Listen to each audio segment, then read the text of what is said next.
Hai semua, Assalamualaikum. Dalam video kali ni Kak Sheila nak share buat buah Melaka. Okey, jom kita tengok resipi buah Melaka. Dan Kak Sheila juga nak ucapkan selamat berpuasa kepada semua umat Islam. Okey. Buah Melaka ni adalah kuih yang paling senang lah nak buat.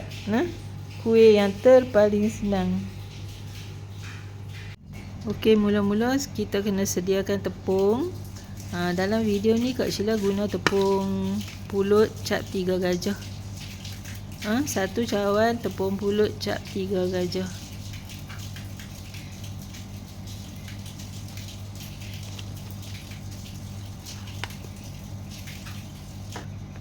Okey, kemudian Kak Sheila masukkan 1 sudu tepung beras. Satu sudu kecil je tepung beras tu nah. Lepas tu Kak Sheila tak guna air daun pandan, Kak Sheila guna esen pandan sikit dan pewarna hijau apple sikit nah. Lepas tu masukkan ayak. Ayak ni kita masuk sikit-sikit lah. Jangan masuk banyak tu. Ayak ni dia tak ada sukatan. Kita kena masuk sikit-sikit, ikutlah banyak mana tepung kita guna tu. Kacau rata-rata bagi semua sebati kan. Kak Sheila goreng dengan tangan je lah. Goreng dengan tangan lagi senang. Okay. Kita masuk ayak dia sikit-sikit. Sebab kita tak nak adunan ni terlampau lembek nah. Kita tak nak dia terlampau lembek dan tak nak dia terlalu keras. Kira macam just nice saja. Macam tu.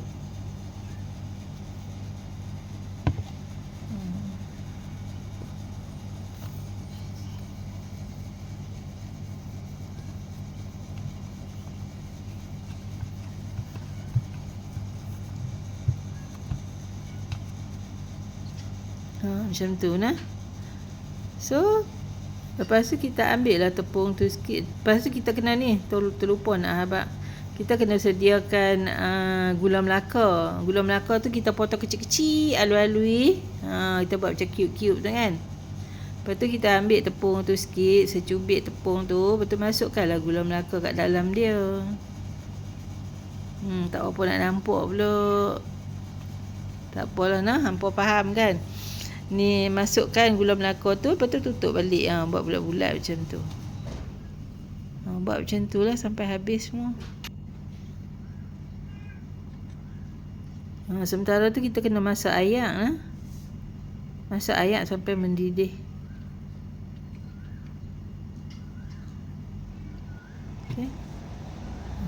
Okey, sementara ayak tu nak mendidih, kat sini Kak Sheila guna kelapa parut sikit.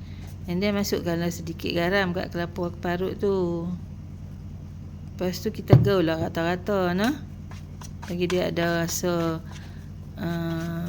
bila kita masukkan garam tu dia rasa lemak-lemak sikit, masin-masin sikit-sikit tu kan, sedap lah.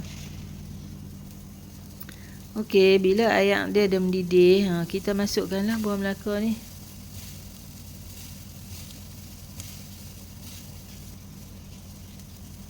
Macam tu.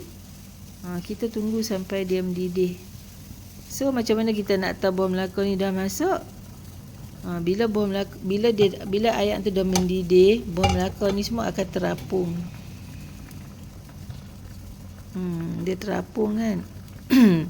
So kita biarlah dia terapung dalam 1 minit ke.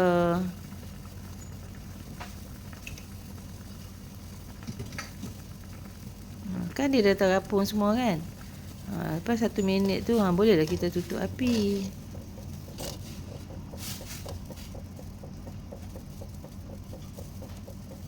Kemudian tu Kak Sheila sediakan 1 mangkuk ayak ais.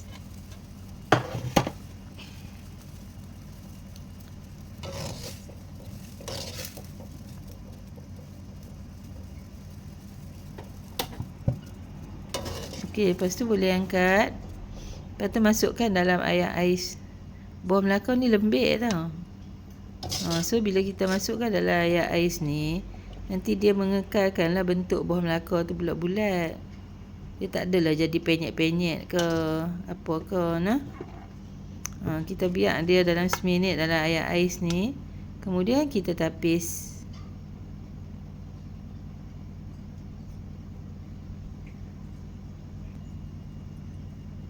Tapis, lepas tu letak buah Melaka dalam kelapa parut tu. Simple je kan. Lepas tu kita gaul lah buah Melaka ni dengan kelapa parut tu. Supaya semua kena rata elok nah.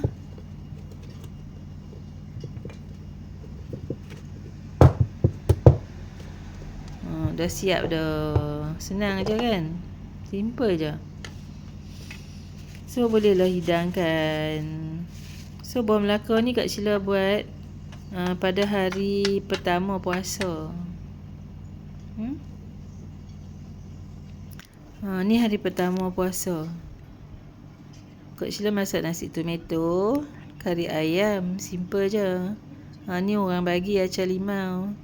Kurma pun orang bagi, jiran kak bagi. Tu buah Melaka, buah betik, air oren.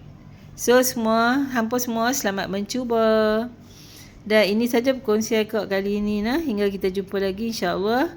Assalamualaikum.